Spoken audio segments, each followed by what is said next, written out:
ವಾಣಿಡಿಟು 31/7/2026 ಪ್ರಾತಃ ಮುರಳಿ. ಓಂ ಶಾಂತಿ. ಓಂ ನಮಃ ಶಿವಾಯ. ಬಾಪ್ ದಾದಾ ಮಧುಬನ ಮಧುರ ಮಕ್ಕಳೇ, ನೀವು ಆ ಹೆಸರುಗಳನ್ನು ನೋಡಿದರೆ ಆಶ್ಚರ್ಯಚಕಿತರಾಗುವಿರಿ. ಒಂದೇ ಸಲ ಒಟ್ಟಿಗೆ ಎಷ್ಟೊಂದು ರಮಣೀಕ ಹೆಸರುಗಳನ್ನು ಸಂದೇಶಿಯವರು ತಂದರು. ಆ ಪಟ್ಟಿಯನ್ನು ನಿಮ್ಮ ಬಳಿ ಅವಶ್ಯವಾಗಿ ಇಟ್ಟುಕೊಳ್ಳಬೇಕು. ಸನ್ಯಾಸಿಗಳು ಸಹ ಸನ್ಯಾಸ ಮಾಡಿದರೆ ಅವರಿಗೂ ಹೆಸರು ಬದಲಾಗುತ್ತದೆ.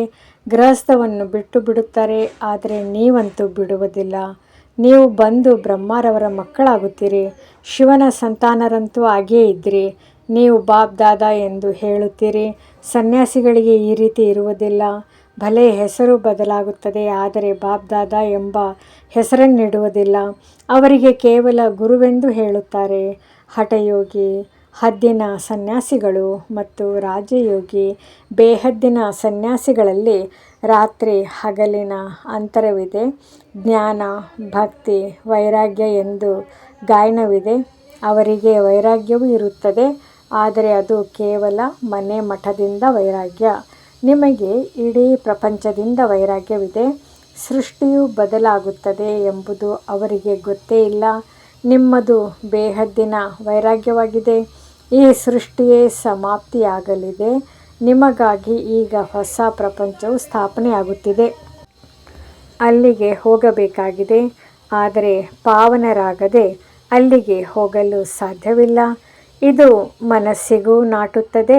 ಅವಶ್ಯವಾಗಿ ಹೊಸ ಪ್ರಪಂಚದಲ್ಲಿ ದೇವಿ ದೇವತೆಗಳ ರಾಜ್ಯವಿತ್ತು.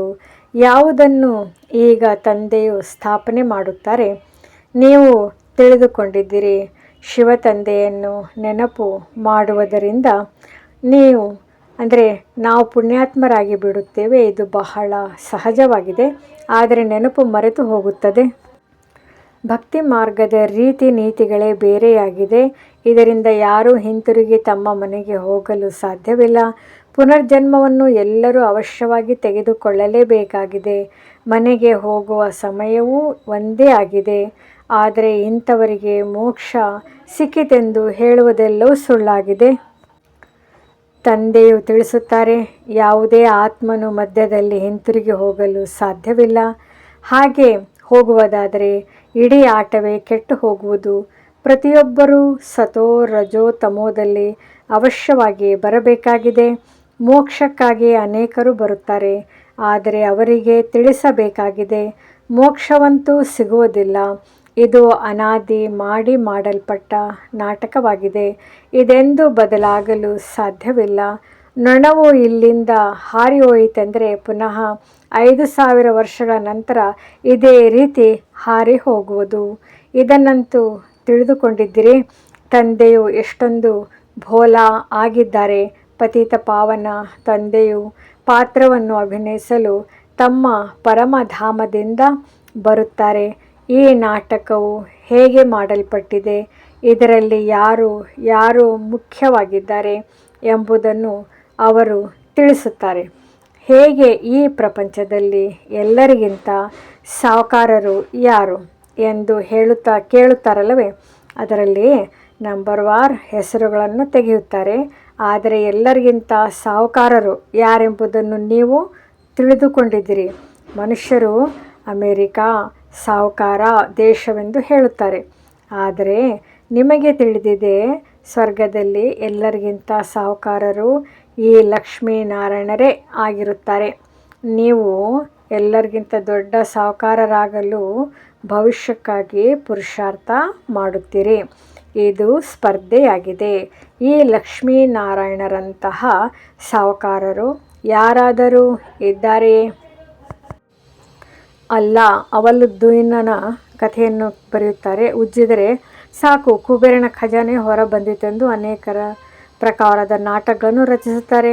ಈಗ ನಿಮ್ಮ ಬುದ್ಧಿಯಲ್ಲಿದೆ, ಈ ಶರೀರವನ್ನು ಬಿಟ್ಟು ಸ್ವರ್ಗದಲ್ಲಿ ಹೋಗುತ್ತೇವೆ, ನಮಗೆ ಕುಬೇರನ ಖಜಾನೆ ಸಿಗುವುದು. ತಂದೆಯು ಹೇಳುತ್ತಾರೆ, ನನ್ನನ್ನು ನೆನಪು ಮಾಡಿದರೆ ಮಾಯೆಯು ಓಡಿ ಹೋಗುವುದು. ತಂದೆಯನ್ನು ನೆನಪು ಮಾಡದೇ ಇದ್ದರೆ ಮಾಯೆಯು ತೊಂದರೆ ಕೊಡುತ್ತದೆ. ಬಾಬಾ, ನಮಗೆ ಮಾಯೆಯ ಬಿರುಗಾಳಿಗಳು ಬಹಳ ಬರುತ್ತವೆ. ಎಂದು ಹೇಳುತ್ತಾರೆ. ತಂದೆಯು ತಿಳಿಸುತ್ತಾರೆ, ಮಕ್ಕಳೇ, ಬಹಳ ಪ್ರೀತಿಯಿಂದ ತಂದೆಯನ್ನು ನೆನಪು ಮಾಡಿರಿ, ಆಗ ಬಿರುಗಾಳಿಗಳು ಶಾಂತವಾಗುವುದು. ಬಾಕಿ ನಾಟಕ ಇತ್ಯಾದಿಗಳನ್ನು ಕುಳಿತು ರಚಿಸಿದ್ದಾರೆ, ಇರುವುದೇನೂ ಇಲ್ಲ. ತಂದೆಯು ಎಷ್ಟು ಸಹಜವಾಗಿ ತಿಳಿಸುತ್ತಾರೆ, ಕೇವಲ ತಂದೆಯನ್ನು ನೆನಪು ಮಾಡಿದರೆ ನಿಮ್ಮಲ್ಲಿರುವ ತುಕ್ಕು ಬಿಟ್ಟು ಹೋಗುವುದು, ಮತ್ತೇನು ಕಷ್ಟ ಕೊಡುವುದಿಲ್ಲ. ಆತ್ಮವು ಯಾವುದು ಪವಿತ್ರ ಸತ್ಯ ಚಿನ್ನವಾಗಿತ್ತೋ ಅದು ಈಗ ಅಸತ್ಯವಾಗಿ ಬಿಟ್ಟಿದೆ, ಮತ್ತು ಈ ಯೋಗಾಗ್ನಿಯಿಂದಲೇ ಸತ್ಯವಾಗುವುದು. ಬೆಂಕಿಯಲ್ಲಿ ಹಾಕದ ವಿನಃ ಚಿನ್ನವು ಪವಿತ್ರವಾಗಲು ಸಾಧ್ಯವಿಲ್ಲ. ಇದಕ್ಕೂ ಯೋಗಾಗ್ನಿ ಎಂದು ಹೇಳಲಾಗುತ್ತದೆ. ನೆನಪಿನ ಮಾತಾಗಿದೆ. ಆ ಮನುಷ್ಯರಂತೂ ಅನೇಕ ಪ್ರಕಾರದ ಹಠಯೋಗಗಳನ್ನು ಕಲಿಸುತ್ತಾರೆ. ನಿಮಗಂತೂ ತಂದೆಯು ತಿಳಿಸುತ್ತಾರೆ, ಹೇಳುತ್ತಾ ಕುಳಿತುಕೊಳ್ಳುತ್ತಾ ನೆನಪು ಮಾಡಿರಿ. ಆಸನ ಇತ್ಯಾದಿಗಳನ್ನು ನೀವು ಎಲ್ಲಿಯವರೆಗೆ ಮಾಡಲು ಸಾಧ್ಯ? ಇಲ್ಲಂತೂ ನಡೆಯುತ್ತಾ, ತಿರುಗಾಡುತ್ತಾ, ಕೆಲಸ ಕಾರ್ಯಗಳನ್ನು ಮಾಡುತ್ತಾ ನೆನಪಿನಲ್ಲಿ ಇರಬೇಕಾಗಿದೆ. ಭಲೆ ಕಾಯಿಲೆ ಇದ್ದಾಗಲೂ ಸಹ ಮಲಗಿಕೊಂಡೇ ತಂದೆಯನ್ನು ನೆನಪು ಮಾಡಬಹುದು. ಶಿವ ತಂದೆಯನ್ನು ನೆನಪು ಮಾಡಿರಿ ಮತ್ತು ಚಕ್ರವನ್ನು ತಿರುಗಿಸಿರಿ ಸಾಕು. ಇದಕ್ಕೆ ಅವರು ಗಂಗಾ ನದಿಯ ತೀರದಲ್ಲಿರಲಿ, ಅಮೃತವು ಬಾಯಲ್ಲಿರಲಿ, ಆಗ ಪ್ರಾಣವು ಶರೀರವನ್ನು ಬಿಟ್ಟು ಹೋಗಲಿ ಎಂದು ಬರೆದಿದ್ದಾರೆ. ಗಂಗಾ ತೀರದಲ್ಲಿ ಗಂಗಾ ಜಲವೇ ಸಿಗುತ್ತದೆ. ಆದ್ದರಿಂದ ಮನುಷ್ಯರು ಹರಿದ್ವಾರದಲ್ಲಿ ಹೋಗಿ ಕುಳಿತುಕೊಳ್ಳುತ್ತಾರೆ. ತಂದೆಯು ಹೇಳುತ್ತಾರೆ, ನೀವು ಎಲ್ಲಿಯಾದರೂ ಇರಿ, ರೋಗಿಯಾದಾಗಲೂ ಕೇವಲ ತಂದೆಯನ್ನು ನೆನಪು ಮಾಡಿರಿ, ಸ್ವದರ್ಶನ ಚಕ್ರವನ್ನು ತಿರುಗಿಸುತ್ತಾ ಇರಿ, ಆಗ ಪ್ರಾಣವು ತನುವಿನಿಂದ ಹೋಗಲಿ. ಇದೇ ಅಭ್ಯಾಸವನ್ನು ಮಾಡಿರಿ. ಆ ಭಕ್ತಿ ಮಾರ್ಗದ ಮಾತುಗಳಲ್ಲಿ ಮತ್ತು ಈ ಜ್ಞಾನ ಮಾರ್ಗದ ಮಾತುಗಳಲ್ಲಿ ಎಷ್ಟೊಂದು ರಾತ್ರಿ ಹಗಲಿನ ಅಂತರವಿದೆ. ತಂದೆಯ ನೆನಪಿನಿಂದ ನೀವು ಸ್ವರ್ಗದ ಮಾಲೀಕರಾಗಿ ಬಿಡುತ್ತೀರಿ. ಅವರಂತೂ ಸೈನಿಕರಿಗೆ ಹೇಳುತ್ತಾರೆ, ಯಾರು ಯುದ್ಧದ ಮೈದಾನದಲ್ಲಿ ಶರೀರ ಬಿಡುವರೋ ಅವರು ಸ್ವರ್ಗದಲ್ಲಿ ಹೋಗುವರು. ವಾಸ್ತವದಲ್ಲಿ ಯುದ್ಧವು ಇದೇ ಆಗಿದೆ. ಇದನ್ನು ಅವರು ಕೌರವರು ಮತ್ತು ಪಾಂಡವರ ಸೈನ್ಯವನ್ನು ತೋರಿಸಿದ್ದಾರೆ. ಮಹಾಭಾರತ ಯುದ್ಧವಾಯಿತು. ನಂತರ ಏನಾಯಿತು? ಫಲಿತಾಂಶವೇನೂ ಇಲ್ಲ. ಸಂಪೂರ್ಣ ಘೋರ ಅಂಧಕಾರವಿದೆ. ಏನನ್ನೂ ತಿಳಿದುಕೊಳ್ಳುವುದಿಲ್ಲ. ಆದ್ದರಿಂದ ಅಜ್ಞಾನ ಅಂಧಕಾರವೆಂದು ಹೇಳಲಾಗುತ್ತದೆ. ಪುನಃ ಬೆಳಕು ನೀಡಲು ತಂದೆಯು ಬಂದಿದ್ದಾರೆ. ಅವರಿಗೆ ಜ್ಞಾನ ಸಾಗರ, ಜ್ಞಾನಪೂರ್ಣನೆಂದು ಹೇಳಲಾಗುತ್ತದೆ. ಈಗ ನಿಮಗೂ ಸಹ ಸಂಪೂರ್ಣ ಜ್ಞಾನವು ಸಿಕ್ಕಿದೆ. ಅದು ಮೂಲವತನವಾಗಿದೆ. ಎಲ್ಲಿ ನೀವು ಆತ್ಮರು ನಿವಾಸ ಮಾಡುತ್ತೀರಿ ಅದಕ್ಕೆ ಬ್ರಹ್ಮಾಂಡವೆಂದು ಹೇಳಲಾಗುತ್ತದೆ. ಇಲ್ಲಿ ರುದ್ರಯಜ್ಞವನ್ನು ರಚಿಸಿದಾಗ ತಂದೆಯ ಜೊತೆಗೆ ನೀವಾತ್ಮರಿಗೂ ಸಾಲಿಗ್ರಾಮ್ಗಳ ರೂಪದಲ್ಲಿ ಪೂಜೆ ಮಾಡುತ್ತಾರೆ. ಏಕೆಂದರೆ ನೀವು ಅನೇಕರ ಕಲ್ಯಾಣ ಮಾಡುತ್ತೀರಿ. ತಂದೆಯ ಜೊತೆಯಲ್ಲಿ ನೀವು ವಿಶೇಷವಾಗಿ ಭಾರತ ಮತ್ತು ಇಡೀ ಪ್ರಪಂಚದ ಆತ್ಮಿಕ ಸೇವೆ ಮಾಡುತ್ತೀರಿ. ಆದ್ದರಿಂದ ತಂದೆಯ ಜೊತೆ ನೀವು ಮಕ್ಕಳಿಗೂ ಪೂಜೆ ನಡೆಯುತ್ತದೆ. ಒಳ್ಳೆಯದು. ಮಧುರಾತಿ ಮಧುರ ಅಗಲಿ ಹೋಗಿ ಮರಳಿ ಸಿಕ್ಕಿರುವ ಮಕ್ಕಳ ಪ್ರತಿ ಮಾತಾ ಪಿತಾ ಬಾಪ್ ದಾದಾರವರ ನೆನಪು, ಪ್ರೀತಿ ಹಾಗೂ ಸುಪ್ರಭಾತ.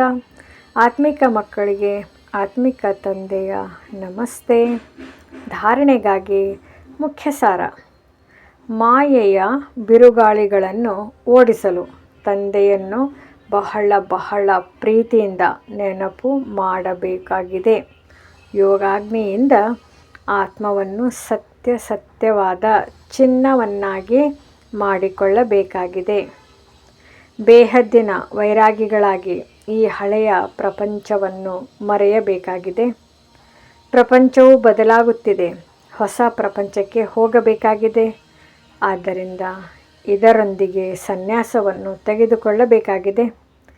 ವರದಾನ: ಹೆಜ್ಜೆ ಹೆಜ್ಜೆಯಲ್ಲಿ ಎಚ್ಚರಿಕೆಯನ್ನು ಇಡುತ್ತಾ ಪದಮಗಳ ಸಂಪಾದನೆ ಜಮಾ ಮಾಡಿಕೊಳ್ಳುವ ಪದಮಾಪತಿ ಭವ.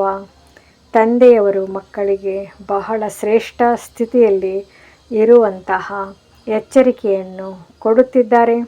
ಆದ್ದರಿಂದ ಸ್ವಲ್ಪವೂ ತಪ್ಪು ಮಾಡುವ ಸಮಯವಿಲ್ಲ. ಈಗಂತೂ ಹೆಜ್ಜೆ ಹೆಜ್ಜೆಯಲ್ಲಿ ಎಚ್ಚರಿಕೆಯನ್ನು ಇಟ್ಟುಕೊಳ್ಳುತ್ತಾ, ಹೆಜ್ಜೆಯಲ್ಲಿ ಪದಮಗಳ ಸಂಪಾದನೆ ಮಾಡಿಕೊಳ್ಳುತ್ತಾ ಪದಮಪತಿ ಆಗಿರಿ. ಹೇಗೆ ಪದಂ ಭಾಗ್ಯಶಾಲಿ ಎಂದು ಹೆಸರಿದೆ, ಕರ್ಮವೂ ಅದೇ ರೀತಿ ಇರಲಿ.